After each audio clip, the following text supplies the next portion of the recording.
Sorry आ जाओ। Equilibrium of concurrent forces. बहुत प्यारे बच्चों, ਜਿਹੜਾ इक्विलिब्रियम आ, इक्विलिब्रियम का मतलब कोई भी बच्चा मैंने समझा सकता। What is equilibrium? बोलो भाई नवजोत सिंह, इक्विलिब्रियम की हुंदा? इक्विलिब्रियम का मतलब की हुंदा? कोई भी बच्चा बोल दे। सिस्टम दे विच नवजोत बैलेंस बोल रहना। बेटा, माइक ऑन करेगा ताई बोलेगा। सर एक सिस्टम दे विच सारा कुछ बैलेंस च रहना।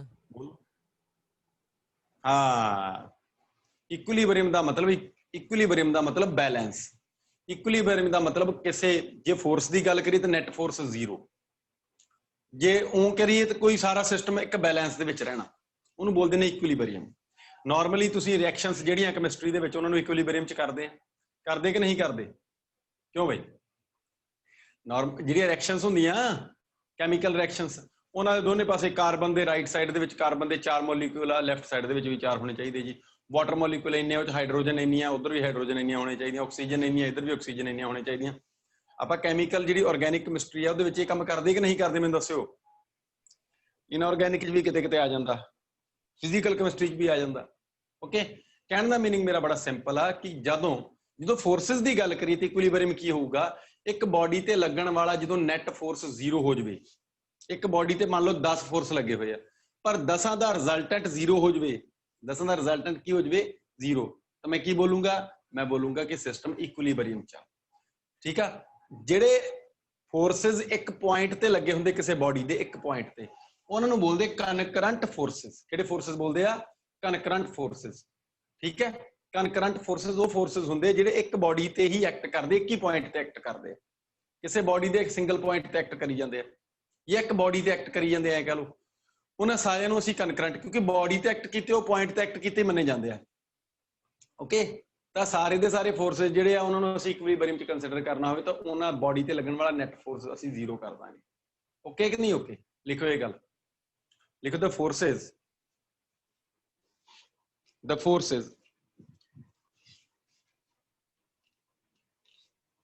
acting at same point of body, the forces acting at same point of a body are called as concurrent forces. jaldi likho, the forces acting at the same point of the body are called as concurrent forces.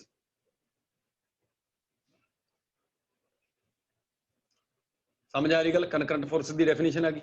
Navi line तो arrow ला के लिखो, when a number of forces are acting, when a number of concurrent forces करो, when a number of concurrent forces are acting on a body, then such forces are said to be in equilibrium. Such forces are said to be in equilibrium. इन्हां forces ਨੂੰ मैं equilibrium च ਮੰਨਦਾ। Such forces are said to be in equilibrium if the resultant, brackets पा लो, net force acting on the body is zero. J body ते लगन वाला net force zero होवे तो मैं बोलूंगा कि ये कनकरंट फोर्सेस इक्विलिब्रियम च। जे बॉडी ते लगन वाला नेट फोर्स जीरो होवे तो मैं बोलूंगा कि ये जिहड़े फोर्सेस आ ये इक्विलिब्रियम च। बेटे जी समझ आ रही गल कि नहीं आ रही? देखो मेरे को कोई भी एक बॉडी है, एक बॉडी है, इस बॉडी के सेंटर ते 3 अलग अलग फोर्सेस मैं लगा देना, अलग अलग डायरैक्शनस दे विच लगा देना। मान लो कि एक फोर्स मेरे को इधर नूं लग रहा, इस फोर्स का नाम है F1 वैक्टर, ਇੱਕ ਫੋਰਸ ਮੇਰੇ ਕੋਲ ਇੱਧਰ ਵੱਲ ਨੂੰ ਲੱਗ ਰਿਹਾ, ਵੱਡੇ ਛੋਟੇ ਹੋ ਸਕਦੇ, ਕਿਤੇ ਲਿਖਿਆ ਨਹੀਂ ਵੀ ਸਾਰੇ ਇੱਕੋ ਜਿਹੇ ਹੋਣ। ਇਹ ਫੋਰਸ F2 ਵੈਕਟਰ। ਇੱਕ ਫੋਰਸ ਮੇਰੇ ਕੋਲੇ ਮੰਨ ਲਓ ਵੀ ਡਾਊਨਵਰਡ ਲੱਗ ਰਿਹਾ, ਇਹ ਫੋਰਸ ਹੋ ਗਿਆ F3 ਵੈਕਟਰ। ਮੇਰੀ ਗੱਲ ਫੋਲੋ ਕਰ ਰਹੇ? ਆ ਬੋਡੀ ਆ, ਆਬਜੈਕਟ ਜਿਹੜਾ ਆ ਬਲੈਕ ਵਾਲਾ, ਇਹ ਇਕੁਇਲਿਬ੍ਰੀਅਮ ਚ ਤਾਂ ਮੰਨੂਗਾ ਜੇ ਇਹਨਾਂ ਸਾਰੇ ਫੋਰਸਿਸ ਦਾ ਰਿਜ਼ਲਟੈਂਟ 0 ਹੋਵੇ। ਹੁਣ ਫੋਰਸ ਇੱਕ ਵੈਕਟਰ ਕੁਆਂਟੀਟੀ ਆ, ਤਾਂ ਵੈਕਟਰ ਕੁਆਂਟੀਟੀ ਦਾ ਜੇ ਰਿਜ਼ਲਟੈਂਟ ਫਾਈਂਡ ਕਰਨਾ ਹੋਵੇ ਅਸੀਂ ਕਿੱਦਾਂ ਫਾਈਂਡ ਕਰਾਂਗੇ? ਬੋਲੋ ਬਈ। ਕਈ ਸਾਰੇ ਫੋਰਸਿਸ ਦਾ ਰਿਜ਼ਲਟੈਂਟ ਫੋਰਸ ਕਿਵੇਂ ਫਾਈਂਡ ਕਰੀਦਾ ਹੁੰਦਾ? ਕਈ ਸਾਰੇ ਫੋਰਸਿਸ ਦਾ ਰਿਜ਼ਲਟੈਂਟ ਕਿਵੇਂ ਫਾਈਂਡ ਕਰੀਦਾ? ਕੋਈ ਵੀ ਦੱਸ ਦਿਓ। ਦੋ ਫੋਰਸਿਸ ਦਾ ਰਿਜ਼ਲਟੈਂਟ ਕਿਵੇਂ ਫਾਈਂਡ ਕਰੀਦਾ? ਵੈਕਟਰ ਚ ਸਮਝਾਇਆ ਤੁਹਾਨੂੰ ਬੜੇ ਅੱਛੇ ਤਰੀਕੇ ਨਾਲ। ਬੋਲੋ ਬੋਲੋ ਬਈ। ਇੱਕ ਤਾਂ ਸੌਂ ਗਏ ਸਾਰੇ। ਉਹ ਵੈਕਟਰ ਕਰਾਇਆ ਕਿ ਨਹੀਂ ਕਰਾਇਆ? ਕਿਉਂ ਵੀ ਫਿਜ਼ਾ?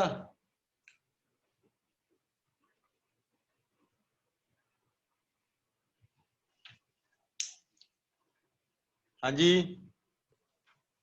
ਬੇਟੇ, ਜਦੋਂ ਦੋ ਫੋਰਸਿਸ ਨੂੰ ਇਕੁਇਲਿਬ੍ਰੀਅਮ ਚ ਅਸੀਂ ਕਰਨਾ ਹੋਵੇ, ਠੀਕ ਹੈ, ਇੱਕ ਬਾਡੀ ਤੇ ਦੋ ਫੋਰਸ ਲੱਗ ਰਹੇ, ਮੰਨ ਲਓ ਮੈਂ ਇੱਕ ਬਾਡੀ ਹੈ, ਮੇਰੇ ਤੇ ਇੱਕ ਫੋਰਸ ਇੱਧਰ ਨੂੰ ਲੱਗ ਰਿਹਾ, ਇੱਕ ਫੋਰਸ ਇੱਧਰ ਨੂੰ ਲੱਗ ਰਿਹਾ, ਇਹ ਇਕੁਇਲਿਬ੍ਰੀਅਮ ਚ ਤਾਂ ਹੋਣਗੇ ਜੇ ਇਹਨਾਂ ਦੇ ਮੈਗਨੀਟਿਊਡ ਇਕੁਅਲ ਹੋਣ। ਆ ਵੀ 10 ਨਿਊਟਨ ਆ ਤਾਂ ਆ ਵੀ 10 ਨਿਊਟਨ ਹੋਵੇ ਔਰ ਡਾਇਰੈਕਸ਼ਨ ਅਪੋਜ਼ਿਟ ਹੋਵੇ। ਦੋ ਫੋਰਸਿਸ ਦੀ ਸਟੋਰੀ ਸਮਝ ਆਉਂਦੀ ਆ। ਦੋ ਤੋਂ ਜ਼ਿਆਦਾ ਦੀ ਸਟੋਰੀ ਸਮਝਣ ਵਾਸਤੇ ਅਸੀਂ ਕੀ ਕਰਾਂਗੇ? ਤੀਜਾ ਫੋਰਸ ਹੋਰ ਅੜਾ ਦੋ। ਇਹਨਾਂ ਦੋਨਾਂ ਦਾ ਰਿਜ਼ਲਟੈਂਟ ਚੱਲ ਆ ਰਿਹਾ ਸੀ, ਠੀਕ ਹੈ, ਮੰਨ ਲਓ ਕਿ ਤੀਸਰਾ ਫੋਰਸ ਇੱਕ ਹੋਰ ਆ ਗਿਆ, ਮੇਰੇ ਕੋਲ ਫੋਰਸਿਸ 3 ਹੋ ਗਏ, ਤਾਂ ਕੋਈ ਵੀ ਦੋ ਫੋਰਸਿਸ ਦਾ F2 ਤੇ F3 ਦਾ ਰਿਜ਼ਲਟੈਂਟ ਇਹਨੂੰ ਆ ਜਾਵੇ, ਆਊਗਾ ਵੀ, ਇਹ ਚ ਕੋਈ ਸ਼ੱਕ ਵਾਲੀ ਗੱਲ ਨਹੀਂ। ਪੈਰਲੈਲੋਗ੍ਰਾਮ ਲਾ ਲਾਉਂਗੇ ਨਾ ਇਹਨਾਂ ਦੋਨਾਂ ਤੇ, ਠੀਕ ਹੈ, ਆ ਇਦਾਂ ਤੇ ਆ ਇਦਾਂ, ਆ ਰਿਜ਼ਲਟੈਂਟ ਇਹਨੂੰ ਆਊਗਾ। ਜਿਹੜਾ F2 ਤੇ F3 ਦਾ ਰਿਜ਼ਲਟੈਂਟ ਆ, ਜੇ ਉਹਦਾ ਮੈਗਨੀਟਿਊਡ F1 ਦੇ ਇਕੁਅਲ ਹੋਵੇ ਔਰ ਡਾਇਰੈਕਸ਼ਨ ਅਪੋਜ਼ਿਟ ਦਿਖੀ ਜਾਂਦੀ ਸਾਨੂੰ, ਉਹ ਪਰੇ ਵੱਲ ਨੂੰ ਲੱਗ ਰਿਹਾ, ਉਰੇ ਵੱਲ ਨੂੰ, ਤਾਂ ਤਿੰਨੋਂ ਦੇ ਤਿੰਨੋਂ ਇਕੁਇਲਿਬ੍ਰੀਅਮ ਚ ਹੋ ਜਾਣਗੇ। ਮਤਲਬ ਕਹਿਣ ਦਾ ਅਲਟੀਮੇਟਲੀ ਮੇਰਾ ਇਹ ਆ ਕਿ ਬਾਡੀ ਤੇ ਲੱਗਣ ਵਾਲਾ ਨੈਟ ਫੋਰਸ 0 ਕਰ ਦੋ, that's it, bus.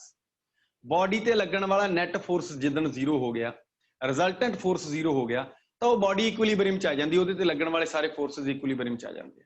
Okay, body still ਹੋ ਗਈ, ਬਾਡੀ ਮੂਵ ਨਾ ਕਰੇ। ਜੇ ਮੂਵ ਕਰੇ ਤਾਂ ਉਹ ਕਾਂਸਟੈਂਟ ਸਪੀਡ ਦੇ ਨਾਲ ਮੂਵ ਕਰੇ। ਇਹ ਵੀ ਗੱਲ ਧਿਆਨ ਰੱਖਿਓ, ਨੈਟ ਫੋਰਸ ਜਦੋਂ ਲੱਗਦਾ ਆ ਉਦੋਂ ਬਾਡੀ 'ਚ ਐਕਸਲਰੇਸ਼ਨ ਆਉਂਦੀ ਆ। ਜਦੋਂ ਨੈਟ ਫੋਰਸ 0 ਹੁੰਦਾ ਆ ਉਦੋਂ ਬਾਡੀ ਦੇ ਵਿੱਚ ਐਕਸਲਰੇਸ਼ਨ ਨਹੀਂ ਆਉਂਦੀ, ਉਦੋਂ ਜਾਂ ਤਾਂ ਬਾਡੀ ਰੈਸਟ 'ਚ ਆ ਜਾਂਦੀ ਆ ਔਰ ਜਾਂ ਬਾਡੀ ਇੱਕ ਕਾਂਸਟੈਂਟ ਸਪੀਡ ਤੇ ਟਰੈਵਲ ਕਰਨ ਲੱਗ ਜਾਂਦੀ ਹੈ। ਕਾਂਸਟੈਂਟ ਸਪੀਡ ਤੇ ਟਰੈਵਲ ਕਰਨ ਵਾਲੀ ਬਾਡੀ ਦੀ ਐਕਸਲਰੇਸ਼ਨ 0 ਹੁੰਦੀ ਹੈ, ਇਹ ਗੱਲ ਮੈਂ ਤੁਹਾਨੂੰ ਪਹਿਲਾਂ ਵੀ ਕਰ ਚੁੱਕਿਆ। ਓਕੇ, ਆ ਜਾਓ। ਤਾਂ ਦਿਸ ਬਾਡੀ ਵਿਲ ਬੀ, ਜਾਂ ਆਲ ਫੋਰਸਿਸ ਆਰ ਇਨ ਇਕੁਇਲਿਬ੍ਰੀਅਮ, ਕੀ ਲਿਖਾਂਗੇ? ਦੈਟ ਇਜ਼ ਇਕੁਇਲਿਬ੍ਰੀਅਮ ਦੇ ਵਿੱਚ, ਇਨ ਇਕੁਇਲਿਬ੍ਰੀਅਮ, ਇਕੁਇਲਿਬ੍ਰੀਅਮ ਦੇ ਵਿੱਚ ਕੀ ਆਊਗਾ? F1 vector plus F2 vector plus F3 vector, ਤਿੰਨਾਂ ਦਾ vector sum must be equal to 0। ਤਿੰਨਾਂ ਦਾ ਵੈਕਟਰ ਸਮ 0 ਹੋਣਾ ਚਾਹੀਦਾ। ਸਮਝ ਆ ਰਹੀ ਗੱਲ ਕਿ ਨਹੀਂ ਹੈ? ਵੈਕਟਰ ਸਮ 0, ਠੀਕ ਹੈ। ਕੈਲਕੂਲੇਟ ਕਰਨ ਦੇ 100 ਮੈਥਡ ਆ, ਕੋਈ ਗੱਲ ਨਹੀਂ। ਮੈਂ ਤੁਹਾਨੂੰ ਜ਼ਿਆਦਾ ਜਿਹੜਾ ਡੋਮੀਨੇਟ ਕਰਵਾਉਂਗਾ ਮੈਥਡ, ਮੈਂ ਟ੍ਰਾਇੰਗਲ ਲਾਅ, ਪੈਰਲੈਲੋਗ੍ਰਾਮ ਲਾਅ ਨਾਲ ਨਹੀਂ ਕਰਵਾਉਂਗਾ ਕੋਈ ਵੀ ਕੁਐਸਚਨ। ਬਹੁਤ ਰੇਅਰ ਕੁਐਸਚਨ ਹੋਊਗਾ ਜਿਹੜਾ ਮੈਂ ਇਹਦੇ ਨਾਲ ਕਰਵਾਉਂਗਾ। ਮੈਂ ਤੁਹਾਨੂੰ ਜ਼ਿਆਦਾ ਸਵਾਲ ਜਿਹੜੇ ਆ ਉਹ ਮੈਂ ਕੰਪੋਨੈਂਟ ਮੈਥਡ ਨਾਲ ਕਰਵਾਉਂਗਾ, ਕਿਉਂਕਿ ਸਵਾਲ ਜ਼ਿਆਦਾ ਡੋਮੀਨੇਟ ਉੱਥੋਂ ਹੀ ਕਰਦੇ ਆ। ਓਕੇ, ਤਾਂ ਆ ਜਾਓ ਇਸ ਤੋਂ ਅੱਗੇ ਕੰਟੀਨਿਊ ਕਰਦੇ ਆ। ਆ ਗੱਲ ਸਮਝ ਆ ਰਹੀ ਤੁਹਾਨੂੰ ਕਿ ਨਹੀਂ ਆ ਰਹੀ? ਨੈਟ ਫੋਰਸ 0 ਹੋ ਗਿਆ, means F net is equal to 0, F net vector is equal to 0। Body ਤੇ ਲੱਗਣ ਵਾਲਾ ਨੈਟ ਫੋਰਸ 0 ਹੋ ਗਿਆ ਤੇ ਸਿਸਟਮ ਇਕੁਇਲਿਬ੍ਰੀਅਮ ਚ ਆ ਗਿਆ। ਹਾਂਜੀ, ਕੰਟੀਨਿਊ ਕਰੀਏ। ਇਕੁਇਲਿਬ੍ਰੀਅਮ ਦੇ ਵਾਸਤੇ ਇੱਕ ਨਾ ਥਿਓਰਮ ਦੀ ਲੋੜ ਪੈਂਦੀ ਸਾਨੂੰ, ਧਿਆਨ ਨਾਲ ਸੁਣ ਲਿਓ। ਉਹ ਥਿਓਰਮ ਕੀ ਆ? ਉਹ ਥਿਓਰਮ ਵੀ ਲਾਈ ਜਾ ਸਕਦੀ ਹੈ, ਤੁਸੀਂ ਉਸ ਥਿਓਰਮ ਦੀ ਯੂਜ਼ ਕਰ ਸਕਦੇ ਆ। ਮੈਂ ਸਲਾਹ ਘੱਟ ਦੇਵਾਂਗਾ ਇਦਾਂ ਦੀਆਂ ਚੀਜ਼ਾਂ ਦਾ ਯੂਜ਼ ਕਰਨ ਦਾ। ਕਾਰਨ ਕੀ ਹੈ? ਬੱਚੇ ਧੱਕੇ ਨਾਲ ਯੂਜ਼ ਕਰਦੇ। ਫੋਰ ਐਗਜ਼ਾਮਪਲ, ਮੈਂ ਤੁਹਾਨੂੰ ਨਾ ਵੈਕਟਰ ਦੇ ਦੋ, ਕ੍ਰਾਸ ਪ੍ਰੋਡਕਟ ਦੇ 2 ਮੈਥਡ ਕਰਵਾਤੇ।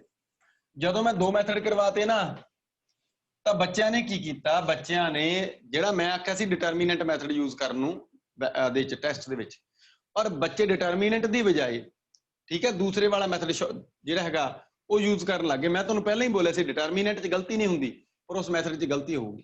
ਉਹ ਜਿਹੜਾ ਸਰਕਲ ਬਣਾ ਕੇ ਦਿੱਤਾ ਸੀ ਤੁਹਾਨੂੰ, ਉਹ 'ਚ ਗਲਤੀ ਹੋਈ, ਔਰ ਵਾਸਤਵ ਦੇ ਵਿੱਚ ਬੱਚਿਆਂ ਨੇ ਸਾਰੇ ਸਵਾਲ ਗਲਤ ਕੀਤੇ।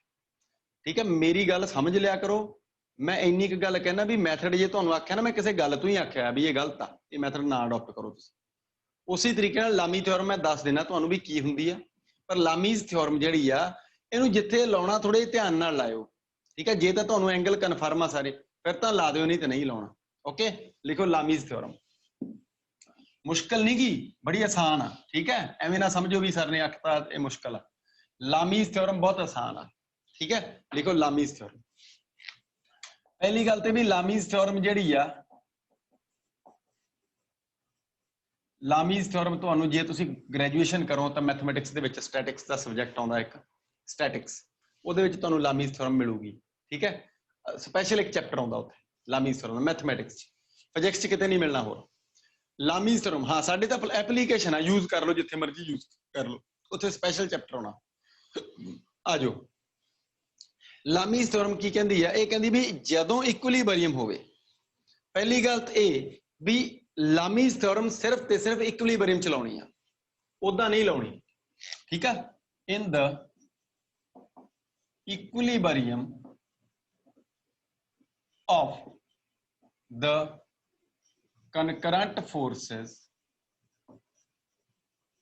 F1 vector, F2 vector and F3 vector ਕਿਹੜੇ ਆ?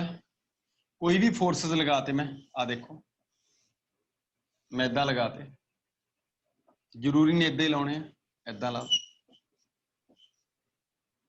सारे एंगल इक्वल करने जरूरी भी नहीं, एंगल 90 आ कोई होर हो जाएंगे, किते लिखा थोड़ी आ भी सारे एंगल इक्वल ही होने। आ फोर्स है F1 वैक्टर, आ फोर्स है F2 वैक्टर ते आ फोर्स है F3 वैक्टर। मेरी गल फॉलो कर रहे कि नहीं कर रहे? ठीक है, एक F1 वैक्टर, दूजा F2 वैक्टर, तीसरा F3 वैक्टर।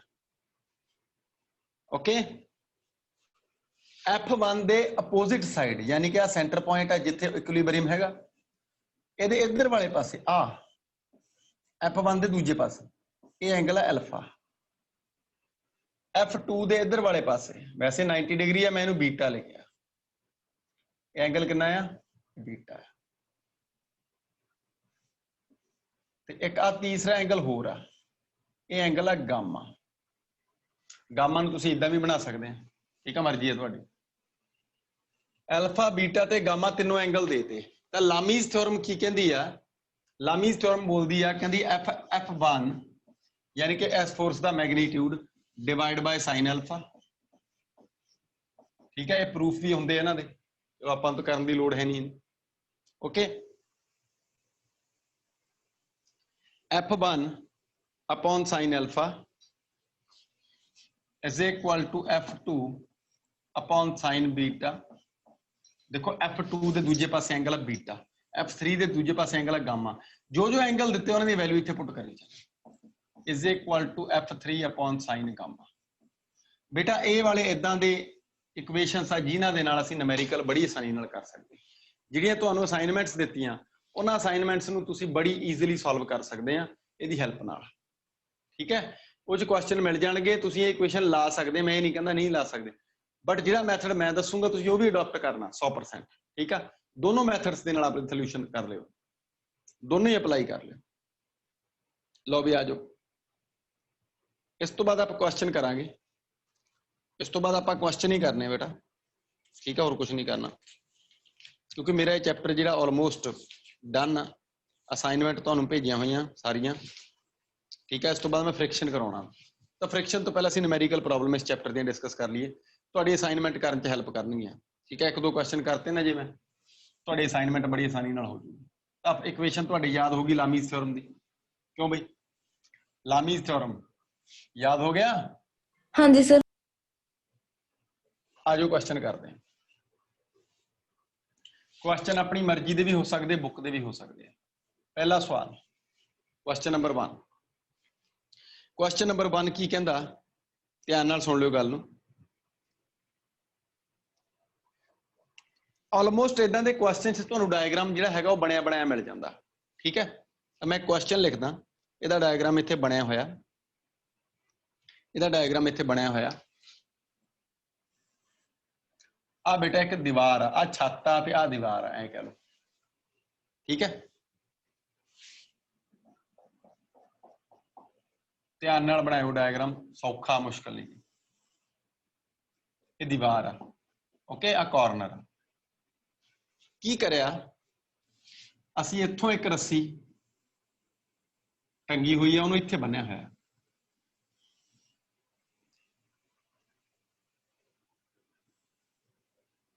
इस तरीके दे नाल। इत्थे एक वेट टंगिया, रस्सी अपने आप ही इत्थे सैट हो गई। ये वेट हैगा 4 किलोग्राम,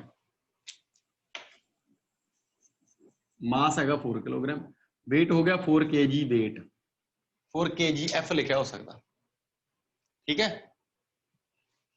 इत्थे 4 किलोग्राम लिखा हो सकता, नीचे वाल नूं एरो ला के 4 kgf लिखा हो सकता, किलोग्राम फोर्स।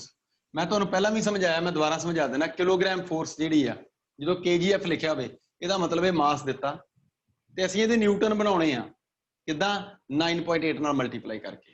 इहनूं 9.8 नाल मैं मल्टीप्लाई करूंगा ते इह जिहड़ा मास हैगा इहदे वेट बन जूगा। ओके, डायग्राम बनाओ जल्दी से। आ एंगल तुहानूं 60 डिग्री दिता, आ रस्सी जिहड़ी, आ रस्सी ते आ रस्सी, इस रस्सी च टेंशन आ,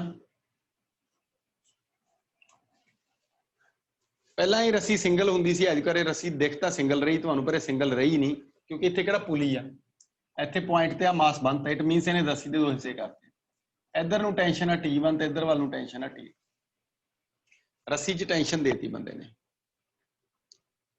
डायग्राम बन गया सारिਆਂ ਦਾ? हाँ जी, डायग्राम बन गया।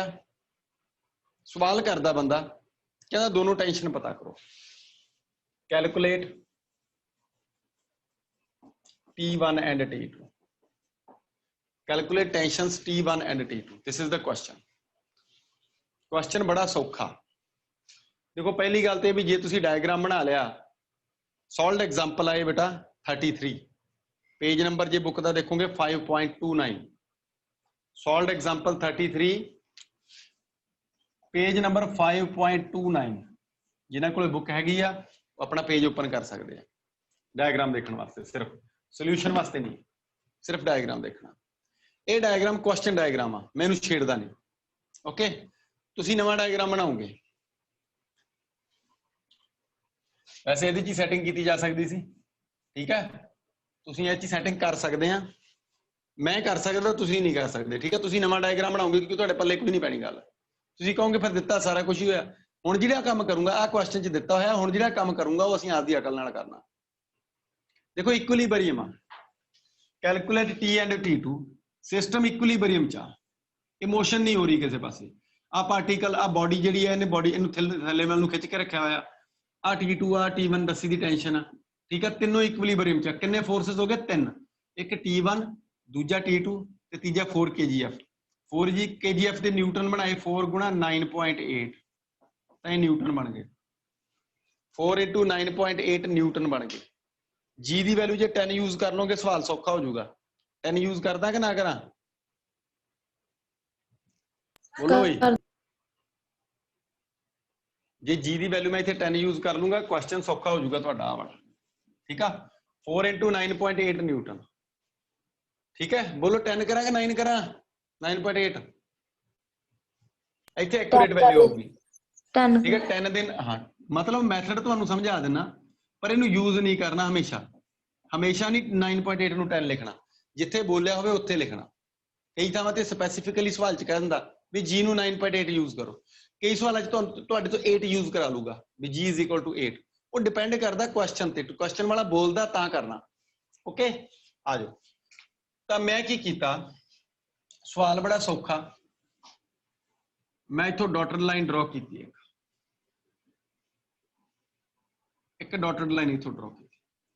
हमेशा याद रखियो जो भी ये क्वेश्चन करने हैं तो असीं इहदे कंपोनेंट बना लेने हैं, हॉरिजोंटल ते वर्टिकल कंपोनेंट, आ डायरेक्शन ते आ डायरेक्शन, बस इन्हां दोनों डायरेक्शंस दे विच असीं कंपोनेंट ले लेने और उन्हां कंपोनेंट्स नूं सॉल्व करके आंसर दे देना।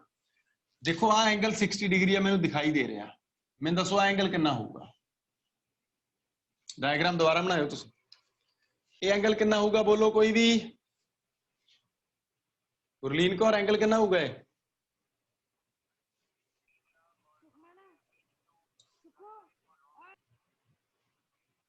ਹਰਕਮਲ ਸਿੰਘ, ਹਰਕਮਲ, ਹਰਕਮਲ ਸਿੰਘ एंगल बोल भाई। हनी लो भाई, तो आ वाला एंगल 60 या 90 है बेटा, वर्टिकल है ना, ये आ गया साडा 30 डिग्री। ये दिता नहीं होना तुहानू। हुण टेंशन दे किन्ने कंपोनेंट लेने मैं? 2 कंपोनेंट। एक कंपोनेंट एंगल वाले पासे, मैनूं दसो एंगल वाले पासे कंपोनेंट किहड़ा हुंदा? cos theta. cos theta. तो T1 दा उपर नूं कंपोनेंट आ गया T1 cos 30 डिग्री। कितना कंपोनेंट आ गया? T1 cos 30 degree. T1 का इधर कंपोनेंट लिया, कितना आ गया? T1 sin 30 degree. जे किसी को शक आ पूछ लो, किसी भी बच्चे कोई शक आ पूछ लो। T1 के 2 कंपोनेंट ले ले, आ पहले ही हॉरिजॉन्टल आ, ये कंपोनेंट नहीं बनते, कई बार दोनों दे लेने पै जाते हैं, तो डरना नहीं। हुण पहला तो देखो सिस्टम मोशन च है नहीं, इट मीनस हॉरिजॉन्टल फोर्सेस भी बैलेंस च। हुण T1 खत्म हो गया, मैं T1 के हिस्से करते, T1 का एक कंपोनेंट इधर नूं करता, एक कंपोनेंट इधर करता, आह वाला कंपोनेंट इहदे नाल बैलेंस हो रहा, आह वाला कंपोनेंट इहदे नाल बैलेंस हो रहा, तो तुहाडा आंसर आ रहा। समझ आ रही गल? इक्विलिब्रियम च नैट फोर्स जीरो करना ना, नैट फोर्स जीरो करना। मैं कंपोनेंट मैथड समझा रहा तुहानूं भी कंपोनेंट मैथड लाओ, इहनूं तुसीं पैरेललोग्राम लॉ नाल भी कर सकदे आ। तुसीं इन्हां दोनों फोर्सेस दा नैट फाइंड कर लो, वो नैट तुहाडा इधर नूं आऊगा, वो इहदे नाल बैलेंस कर, ठीक है। जे नहीं बैलेंस हुंदा तो फिर पैरेललोग्राम लॉ 2 बार ला दिओ, वो औखा बहुत आ। सवाल इन्ना सौखा बन गया ना, गल्लां छड्ड दो तुसीं। देखो इक्विलिब्रियम दे विच की होऊगा, इन इक्विलिब्रियम ਜਿਹੜੇ ਅਪਵਰਡ ਫੋਰਸ ਹੈ ਡਾਊਨਵਰਡ ਦੇ ਬਰਾਬਰ, ਯਾਨੀ ਕਿ T1 cos 30 is equal to 40 Newton, is equal to 40 Newton, ना 40 न्यूटन बन गया। ते T1 sin 30 is equal to T2। साढ़े 2 आंसर आ गए। तो पहले चो असीं T1 फाइंड करांगे, पहली इक्वेशन चो, दूजी इक्वेशन चो T2 मिल जूगा सानूं। तो पहली इक्वेशन मैं सॉल्व करन लग्या। पहली equation sari T1 cos 30 is equal to 40, T1 cos 30 की वैल्यू हुंदी √3/2 is equal to 40। तो साडे कोले T1 कितना आ गया? क्यों भाई? T1 आ गया 80/√3, T1 आ गया 80/√3 न्यूटन। जे किसी को नहीं समझ आया पूछ लो। T1 आ गया 80/√3 न्यूटन। इधर T2 फाइंड करना, तो T2 की वैल्यू कितनी आई मेरे कोले? T2 is equal to T1 sin 30। मैंने इधर लिखता, इन्होंने परले पासे ले गया। sin 30 हुंदा हाफ, T1 की वैल्यू 80/√3 असी कैलकुलेट कर चुके हैं, इनटू sin 30 हुंदा हाफ, तो साडा T2 आ गया 40/√3 न्यूटन। आ साडा आंसर है। जे किसी बच्चे को शक है, वो बच्चा अपना सवाल कर ले। इस तरीके नाल असीं बड़ी आसानी नाल क्वेश्चन नूं सॉल्व कर सकते, इक्विलिब्रियम करके कंपोनेंट बना के। एक सवाल मैं होर लिखाउणा, उन्होंने भी करना आपां ने, फिर तुहाडे ज़्यादा क्लीयर हो जाणगे गल्लां। सर फोटो नहीं क्लियर आ एक क्वेश्चन मैं होर लिखाउणा जी बेटा, मेरे को तो बहुत साफ है, मेरे को तो फोटो नूं अग लगी पई है। हाँ जी, बाकी सारे नूं साफ दिखाई दे रहा? हाँ जी सर दिखाई दे रहा। जदों सिग्नल खराब होगा मैं आपे कह दूंगा भी हुण सिग्नल खराब आ, ठीक है। मेरे को 2 डिवाइसेस चल रही हैं, सिग्नल बड़ा अच्छा है। आज एक क्वेश्चन होर कर दें, क्वेश्चन नंबर 2, दूजा सवाल। सॉल्व एग्जाम्पल करवाऊंगा मैं, सॉल्व एग्जाम्पल 35। सवाल करने वाले ने इहनूं लामी थ्योरम नाल कीता, आपां लामी नाल नहीं करते, आपां तां आपदा मैथड, साडा पक्का मैथड असीं ते यही लाया करांगे। कंपोनेंट बहुत आसान आ, कंपोनेंट मैथड बहुत आसान आ। सॉल्व एग्जाम्पल लामी थ्योरम नाल कीता होया, तुसीं लामी भी ला सकदे, तुसीं लामी इत्थे भी ला सकदे सी। किद्दां ला सकदे सी? आ एंगल तुहानूं पता होवे, ध्यान नाल सुणिओ, आ एंगल पता होवे तुहानूं, एक फोर्स आ हो गया ना, T1 ਦੇ ਇਧਰ ਵਾਲੇ ਪਾਸੇ ਅਲਫਾ, T2 ਦੇ ਇਧਰਲੇ ਪਾਸੇ ਆਹ ਵਾਲਾ ਸਾਰਾ ਐਂਗਲ ਬੀਟਾ, ਔਰ ਇਹਦੇ ਇਧਰਲੇ ਪਾਸੇ ਆਹ ਸਾਰਾ ਐਂਗਲ ਗਾਮਾ। ਜੇ ਤੁਹਾਨੂੰ ਤਿੰਨੋਂ ਐਂਗਲ ਪਤਾ ਹੋਣ ਤਾਂ ਤੁਸੀਂ ਬੜੀ ਆਸਾਨੀ ਨਾਲ ਲਾਮੀਜ਼ ਥਿਓਰਮ ਨਾਲ ਵੀ ਇਹ ਸਵਾਲ ਕਰ ਸਕਦੇ ਸੀ, ਗਲਤ ਨਹੀਂ ਹੁੰਦਾ। ਪਰ ਮੈਂ ਦੋ ਮੈਥਡ ਅਡਾਪਟ ਕਰਨ ਵਾਸਤੇ ਕਦੇ ਨਹੀਂ ਬੋਲੂੰਗਾ ਤੁਹਾਨੂੰ, ਠੀਕ ਹੈ। ਆ ਜਾਓ, ਮੇਰੇ ਕੋਲ ਕੁਐਸਚਨ ਆ। ਕੁਐਸਚਨ ਕੀ ਆ ਦੇਖਿਓ ਧਿਆਨ ਦੇ ਨਾਲ। This is point A and this one is point B। ਮੇਰੇ ਕੋਲ ਇੱਕ ਪੁਆਇੰਟ A ਆ, ਦੂਸਰਾ ਪੁਆਇੰਟ B ਆ। ਇੱਕ ਪੁਆਇੰਟ A ਆ ਤੇ ਦੂਸਰਾ ਪੁਆਇੰਟ ਮੇਰੇ ਕੋਲ ਕੀ ਆ, D। ਹੋਇਆ ਕੀ? ਹੋਇਆ ਇਹ ਕਿ ਇੱਥੋਂ ਇੱਕ ਬੋਡੀ ਨੂੰ ਇਸ ਤਰੀਕੇ ਦੇ ਨਾਲ ਅਸੀਂ weight ਟੰਗਤਾ ਇੱਥੇ। ਰੱਸੀਆਂ ਅਸੀਂ ਦੋ ਲੱਗੀਆਂ, ਆਹ ਵਾਲੀ ਰੱਸੀ ਵੱਡੀ ਆ, ਆਹ ਵਾਲੀ ਰੱਸੀ ਛੋਟੀ ਆ। ਓਕੇ, ਬਣਾ ਲਿਓ। ਇਧਰ ਵੱਲ ਨੂੰ ਜਿਹੜਾ weight ਆ ਉਹ ਹੈਗਾ 1 ਕਿਲੋਗ੍ਰਾਮ। ਮਾਸ 1 ਕਿਲੋਗ੍ਰਾਮ ਆ ਤਾਂ weight ਕਿੰਨਾ ਆ ਗਿਆ? 9.8 ਨਾਲ ਜਾਂ 10 ਨਾਲ ਮਲਟੀਪਲਾਈ ਕਰ ਲਈਏ, ਠੀਕ ਹੈ। ਇਧਰ ਵੱਲ ਨੂੰ weight ਲੱਗ ਗਿਆ 1g। 1 into 9.8 ਨਹੀਂ 10 ਹੀ ਲਿਖੂੰਗਾ ਮੈਂ, ਸੌਖਾ ਸਵਾਲ ਕਰਾਂਗੇ। is equal to 10 Newton. ਲਓ ਜੀ, ਨੀਚੇ ਵੱਲ ਨੂੰ ਫੋਰਸ ਲੱਗ ਰਿਹਾ 10 ਨਿਊਟਨ ਦਾ। ਕਿੰਨਾ ਫੋਰਸ ਲੱਗ ਰਿਹਾ ਪੁੱਤਰ? ਨੀਚੇ ਵੱਲ ਨੂੰ ਫੋਰਸ ਲੱਗ ਰਿਹਾ 10 ਨਿਊਟਨ।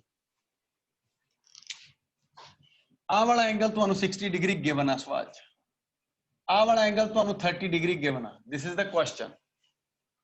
ਇਹ ਕੁਐਸਚਨ ਆ। ਟੈਂਸ਼ਨ ਦਿੱਤੀਆਂ ਰੱਸੀਆਂ 'ਚ। ਇਸ ਟੈਂਸ਼ਨ ਦਾ ਨਾਮ ਬੰਦੇ ਨੇ T1 ਰੱਖਿਆ, ਇਸ ਟੈਂਸ਼ਨ ਦਾ ਨਾਮ ਬੰਦੇ ਨੇ T2 ਰੱਖਿਆ। ਬਣਾ ਲਓ। ਕਹਿੰਦਾ ਇਕੁਇਲਿਬਰੀਅਮ ਦੇ ਵਿੱਚ ਟੈਂਸ਼ਨ ਪਤਾ ਕਰੋ। Calculate the tensions in equilibrium. Calculate T1 and T2 in equilibrium. Same question ਆ ਗਿਆ ਇਹਦੇ ਨਾਲ ਦਾ, ਥੋੜਾ ਜਿਹਾ ਡਿਫਰ ਕਰਦਾ। ਕਿੱਥੋਂ ਡਿਫਰ ਕਰਦਾ ਮੈਂ ਹੁਣੇ ਦੱਸ ਦੇਣਾ ਤੁਹਾਨੂੰ। ਥੋੜਾ ਜਿਹਾ ਡਿਫਰ ਕਰਦਾ ਕਿਉਂਕਿ ਇੱਥੇ ਕੱਲੇ T1 ਦੇ ਕੰਪੋਨੈਂਟ ਨਾਲ ਸਰ ਗਿਆ ਸੀ, ਇੱਥੇ ਨਹੀਂ। ਇੱਥੇ T1 ਦੇ ਤੇ T2 ਦੇ ਦੋਨਾਂ ਦੇ ਕੰਪੋਨੈਂਟ ਲੈਣੇ ਪੈਣਗੇ, ਹੋਰ ਕੋਈ ਫਰਕ ਨਹੀਂ। ਤਾਂ ਲਿਖੋ calculate T1 and T2 in ਇਕੁਇਲਿਬਰੀਅਮ। ਜਿਹੜਾ ਬੱਚਾ ਪਹਿਲਾ ਸਵਾਲ ਕਰੂਗਾ, ਜੇ ਤੁਸੀਂ ਇੱਥੇ ਹੁੰਦੇ ਮੈਂ ਉਹਨੂੰ ਟੌਫੀ ਦਿੰਦਾ ਹੈ। ਕਿਉਂ ਬਈ? ਮੈਂ ਉਹਨੂੰ ਟੌਫੀ ਦਿੰਦਾ ਚਾਕਲੇਟ ਵਾਲੀ, ਪਰ ਹੁਣ ਤੁਸੀਂ ਇੱਥੇ ਹੈ ਨਹੀਂ। ਚਲੋ ਕੋਈ ਗੱਲ ਨਹੀਂ, ਤੁਸੀਂ ਮੇਰਾ ਨਾਮ ਲੈ ਕੇ ਆਪ ਹੀ ਘਰੋਂ ਲੈ ਕੇ ਖਾ ਲਿਓ, ਜਿਹੜਾ ਪਹਿਲਾਂ ਕਰਦਾ। ਆ ਜਾਓ ਬਈ। ਕੁਐਸਚਨ ਆ calculate T1 and T2 in ਇਕੁਇਲਿਬਰੀਅਮ। ਇਕੁਇਲਿਬਰੀਅਮ ਦੇ ਵਿੱਚ T1 ਤੇ T2 ਦੋਨਾਂ ਨੂੰ ਕੈਲਕੂਲੇਟ ਕਰੋ। This is the question. ਇਹ ਮੇਰਾ ਸਵਾਲ ਆ, ਇਹ ਕੁਐਸਚਨ। T1 T2 ਨੂੰ ਇਕੁਇਲਿਬਰੀਅਮ ਚ ਕੈਲਕੂਲੇਟ ਕਰੋ। ਤੁਸੀਂ ਡਾਇਗਰਾਮ ਦੁਬਾਰਾ ਬਣਾਓਗੇ, ਮੈਂ ਇਸੇ ਡਾਇਗਰਾਮ ਚ ਗੱਡੀ ਚਲਾਉਂਗਾ। ਤੁਹਾਡਾ ਡਾਇਗਰਾਮ ਦੁਬਾਰਾ ਬਣੂਗਾ, ਮੈਂ ਇਸੇ ਡਾਇਗਰਾਮ ਦੇ ਵਿੱਚ ਸੈਟਿੰਗ ਕਰ ਦੇਣੀ ਹੈ। ਸ਼ੇਅਰ ਬਣ ਜਾਓ। ਬਣਾ ਲਿਆ ਦੁਬਾਰਾ? ਲਾਮੀਜ਼ ਥਿਓਰਮ ਜੇ ਲਾਉਣੀ ਚਾਹੋ ਲਾ ਸਕਦੇ ਆ, ਖੁੱਲੀ ਛੁੱਟੀ ਆ, ਠੀਕ ਹੈ। ਆ ਜਾਓ। ਮੈਂ ਕੀ ਕੀਤਾ, ਮੈਂ ਦੋ ਡਾਇਰੈਕਸ਼ਨ ਡਰਾ ਕਰਤੀਆਂ ਅੱਗੇ ਵਾਂਗੂ, ਇੱਕ ਵਰਟੀਕਲ ਤੇ ਇੱਕ ਹੌਰੀਜ਼ੌਨਟਲ। ਕਿਹੜੀਆਂ ਦੋ ਡਾਇਰੈਕਸ਼ਨ ਡਰਾ ਕਰਤੀਆਂ? ਇੱਕ ਵਰਟੀਕਲ ਤੇ ਇੱਕ ਹੌਰੀਜ਼ੌਨਟਲ। ਨੈਟ ਫੋਰਸ 0 ਕਰਨਾ, ਇਕੁਇਲਿਬਰੀਅਮ ਲੈ ਲੈਣੇ। ਇਕੁਇਲਿਬਰੀਅਮ ਦੇ ਵਿੱਚ ਕੰਪੋਨੈਂਟ ਇਕੁਅਲ ਕਰ ਲਾਂਗੇ। ਵਰਟੀਕਲ ਕੰਪੋਨੈਂਟ ਅਲੱਗ ਤੋਂ ਇਕੁਅਲ ਕਰ ਲਓ, ਹੌਰੀਜ਼ੌਨਟਲ ਕੰਪੋਨੈਂਟ ਅਲੱਗ ਤੋਂ ਇਕੁਅਲ ਕਰ ਲਓ। ਦੋ ਇਕੁਏਸ਼ਨਾਂ ਬਣੂਗੀਆਂ, ਸਾਡਾ ਆਨਸਰ ਆ। ਤੁਸੀਂ ਡਾਇਗਰਾਮ ਦੁਬਾਰਾ ਬਣਾਉਣਾ। ਆ ਐਂਗਲ 60 ਡਿਗਰੀ ਦਾ ਐਂਗਲ ਬੋਲੋ ਕਿੰਨਾ ਬਈ? 30। ਇੱਕ ਤਾਂ ਬੋਲਦੇ ਨਹੀਂ, ਕੈਲਕੂਲੇਸ਼ਨ ਇੰਨੀ ਨਿਕੰਮੀ ਹੈ ਇਹਨਾਂ ਦੀ, ਇੰਨੀ ਨਿਕੰਮੀ ਕੈਲਕੂਲੇਸ਼ਨ। ਲਵਪ੍ਰੀਤ ਸਿੰਘ ਬੋਲ ਬਈ। ਲਵਪ੍ਰੀਤ ਸਿੰਘ ਐਂਗਲ ਬੋਲ।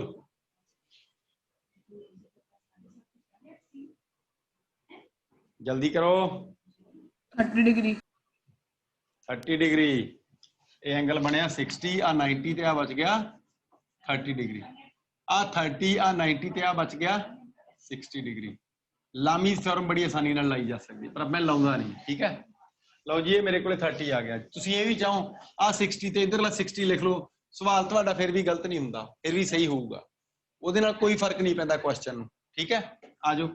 ਤਾਂ T2 ਦੇ ਦੋ ਕੰਪੋਨੈਂਟ, T2 ਦਾ ਇੱਕ ਕੰਪੋਨੈਂਟ ਉੱਪਰ ਵੱਲ ਨੂੰ, ਇਸ ਕੰਪੋਨੈਂਟ ਦਾ ਨਾਮ ਹੈ T2 cos 30,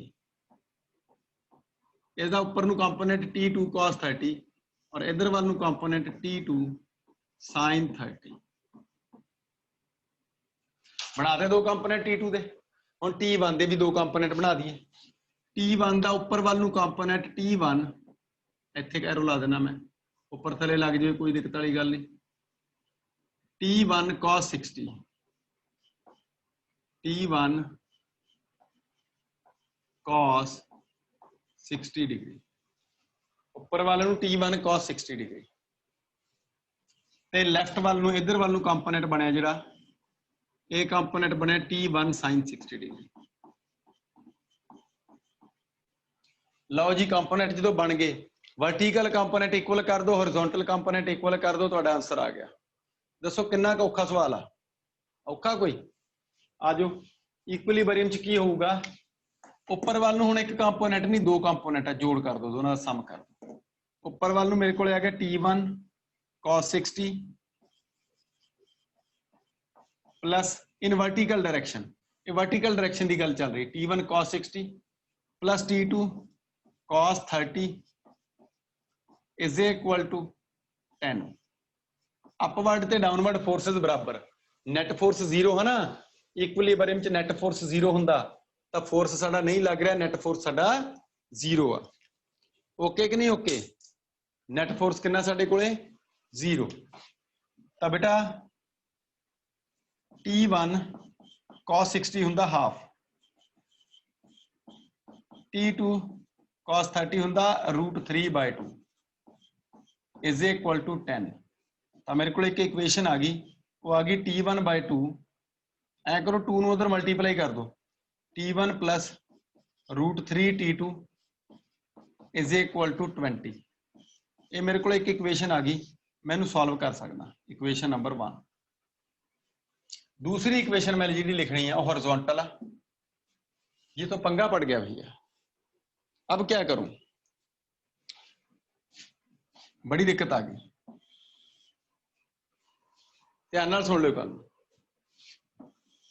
T1 T2 च मेरी एक इक्वेशन बन गई, दूसरी इक्वेशन मेरी T1 sin 60 is equal two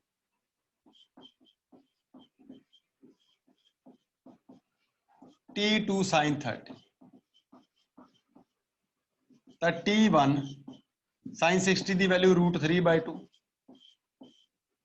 is equal to T2 sin 30 की वैल्यू हाफ। हॉरिजॉन्टल कंपोनेंट दोनों आपस च इक्वल आ, इथों मेरे कोले 2 नाल 2 कैंसल हो गया, ते T2 की वैल्यू कितनी आ गई बेटा √3T1, T2 की वैल्यू आ गई √3T1। T1 T2 च कितनी इक्वेशंस आ गई बेटा, बोलो T1 T2 च कितनी इक्वेशंस दिख रही हैं तुहानू? दिख रही हैं इक्वेशंस? इन्हां दोनों नूं सॉल्व कर लो, आंसर आ जाऊगा।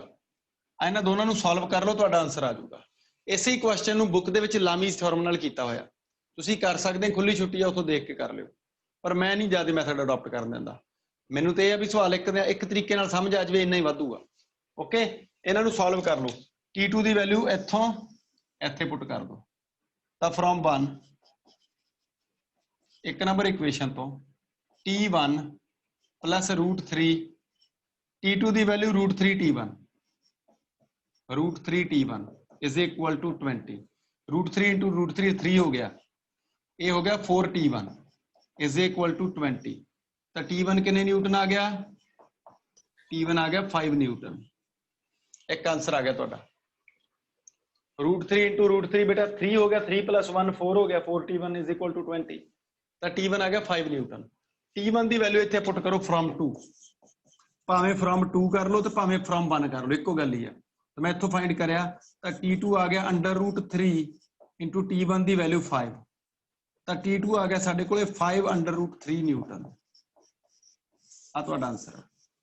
तो T1 T2 दोनों टेंशन आ गई, एक आ गई √5 न्यूटन ते दूसरी आ गई 5 √3 न्यूटन। बुक दे विच भी सेम ही आंसर दिते आ, दो इक्वेशन दोनों नूं सॉल्व करया, मेरा आंसर आ गया। मैनूं पूरी उम्मीद है बेटा तुहानूं समझ आ गया। जे किसी नूं नहीं समझ आया, वो अपना सवाल कर सकदा। तुहाडे कनैक्टेड मोशन